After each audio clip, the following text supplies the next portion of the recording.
welcome. We got a little holiday slash Christmas music playing for you guys. DJ Wonder Chrissy here again.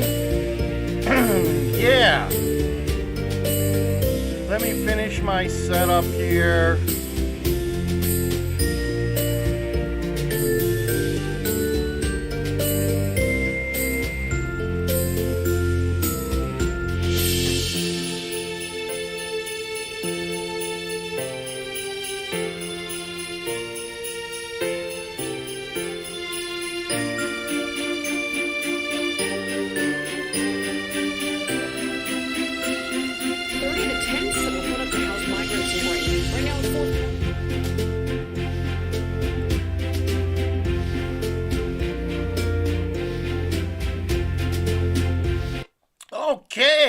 Okay, it's Friday, December 8th, folks. DJ Wonder Chrissy back at it again. Let's do a little Migrant Mayhem update for you. Seems like JB kind of, we had Brandon pointing at JB pointing back at Brandon, and then JB kind of cooled it off a little bit. He gave Brandon avenue to exit stage left a little bit. We saw Brandon in the news the last day or two more than we've ever seen him talk. Normally he just avoids the media, but when his Brighton Park tent city came crumbling down, he had no choice but to talk to the media. So here we have a report. They're figuratively, the tent city came down. Now, actually, it's coming down literally. They're in the process of dismantling whatever it is they put up. Probably take a little bit longer to take it down than it does to put it up, but so they're in the process of that. So let's get a little bit of this report and let them explain what's going on and current status. For 30, the tents that were put up to house migrants in Brighton Park are coming down. This is a view from Chopper 2 as that work is now underway. Today, the city's Committee on Immigrant and Refugee Rights met to talk about the migrant crisis. CBS 2 Sabrina Franza was there. Sabrina, what are you learning? Well, we're trying to figure out what the price tag is for all of this, how much it costs the city to put these tents up only to essentially immediately take them back down again. Turns out even the chairman of the Committee of Immigrant and Refugee Rights doesn't know the answer to that, at least not yet.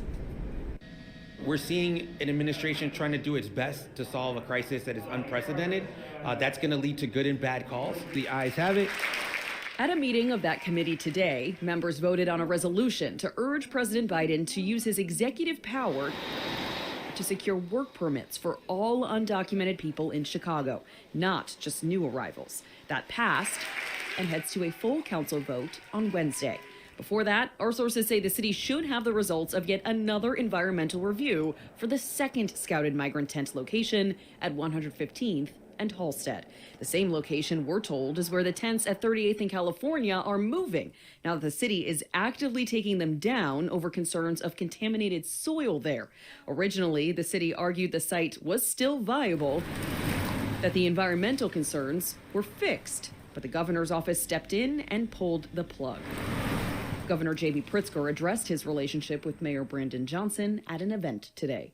The fact is that we have communication together. They're friendly communications. We sometimes recognize that we have a difference of opinion and we work it through.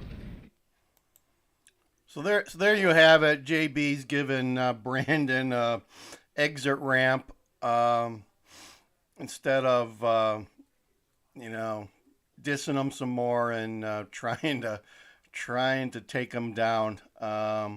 So he's trying to make nicey a little bit, realizing that this is just the start, folks. I keep telling you, this is just the start. Our state and the city of Chicago has spent $500 million.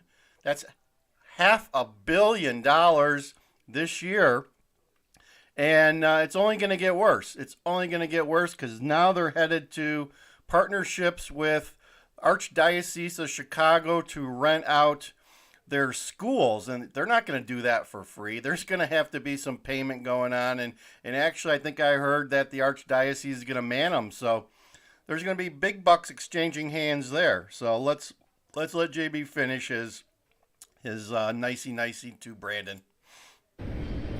Now, we asked the Johnson administration if they would be ending their lease at 38th and California. That lease is costing the city $91,400 a month. They have not answered us, and we will keep following up on that. For now, we're live outside City Hall. Sabrina Franza, CBS 2 News. Thank you, Sabrina. So it's not just the $91,000, folks. How much do you think it costs to put 6 inches of gravel across 9 acres? How much do you think it costs to remove 6 inches of dirt off of 9 acres? How much does it cost to put that contaminated soil in some type of special landfill? There's the cost that no one's talking about. There's the elephant in the room. I think some people a couple days ago put tens of millions out there. So we'll be looking to see where that ball falls. Here's Michael Jordan here with his ball. So there you have it. There you have it. It's clown world, guys, as my thumbnail shows. It is clown world in Chicago. It's only going to get worse. Chicago's falling apart. Yesterday we had a report of a homeless person shooting somebody in a drug deal gone wrong under a viaduct close to the metro station. And they interviewed some aldermen. They said, they've tried to clean up these viaducts where the Chicago homeless are living, and Brandon has no interest in doing it. So it's like they let these people live under the viaducts in Chicago. If you know what a viaduct is, it's like underneath a bridge where the trains go or cars go. They're underneath. So it's kind of protected, and the homeless people have a tendency to congregate there on the sidewalk. And, this is happening in some of the nicer areas. I think this one was, like I said, it was close to the metro station and Fulton Street Market, which is a very upscale place where a lot of the Gen Zs are moving in there. We got Google and, Meta and all these high-tech companies have offices in that area. It's a very trendy area. Supposed to be safe, but if you're not from Chicago, nowhere is safe in Chicago anymore. Michigan Avenue has 30% delinquency or emptiness of stores. So the prime shopping district of Chicago is 30% empty and growing. There was a large restaurant, Cafe Lux or something, a huge huge restaurant. I think was run by the same people that run what's that restaurant? Cheesecake Factory. Same company that runs Cheesecake Factory is running this place. It was a huge 2-story place and going out of business, closing it up. So, and they're paying extra to keep the riffraff out of that area. And there's been talks that some of the high-rise malls there off of Michigan Avenue are going to move away from retail and into something else. So things are changing pretty quickly in Chicago. And, the River North, another touristy area. That's close to where our new casino is at, which we're not going down there. We're not going to put our lives in our hands to go check out some casino in River North. Anytime after 10 o'clock down there, there's bullets a-flying, folks. Just Google River North, and you'll find out that there's a lot of people that exit this earth from River North lately. And that's close to where the hot tub boats are at, right? So you're gonna go take a hot tub boat. You're gonna be a new decoy or target for some of these people down there with pew-pews. Not where you want to be after dark. Chicago is not where you want to be after dark. And, you know, we've got people, I've mentioned we got like 5 houses on my block that have been for sale this summer. They all sold. Out of the 5, and I haven't met all the people, but 2 of them for sure came out of Chicago. One was a lady who was coming out of the Jefferson Park, Northwest Side area of Chicago, which is supposed to be one of the better areas because that's where a lot of the police and the fire live there. Firemen live there. And this other guy that lives right next door to me is coming out of Logan Square, where he said, I mean, after he told me that, like 4 or 5 days in a row, saw some bad news report of something going on down there. There's a lot of robberies of restaurants and businesses down there. Late night things happening, and that's a nice area, but it's just north of like Marquette Park.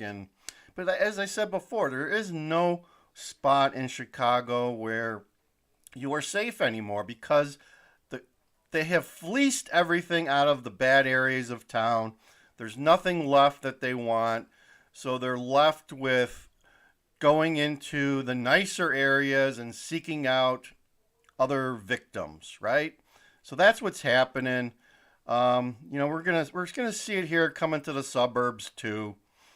We're already seeing it. We're already seeing it, and it's gonna tick up more and more. And actually, I have a relative that lives in Lake County. Lake County is a mess. It's like they should call that like Little Chicago or something. Within a mile and a half of my relative's house this last week, they found a body in a trash bag on the side of a road. Turned out to be some lady from Chicago.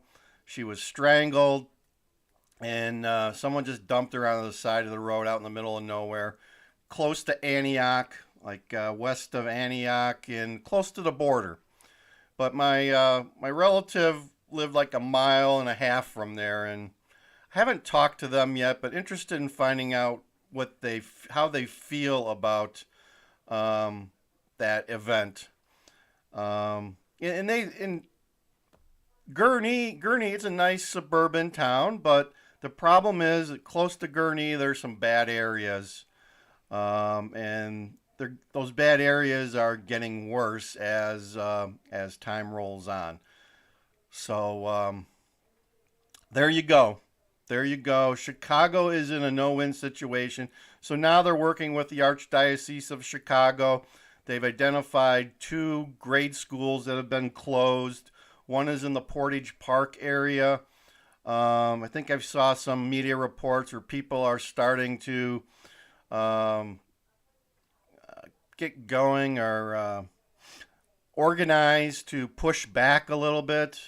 We'll see how that goes, but the options for Brandon are running out. So they're saying that these latest places that they've identified, it's going to be mid to late January before they get them up and running. So in the meantime, the buses are coming, folks. I know of at least 7 this week, probably more in the process as I speak here, and they're coming to a town near you. You're going to see them. Some of these people are going to start venturing out on the Metro. I know that we talked about Lake County. Lake County is actually openly taking some of these people and the money that goes with it and start housing them in their area.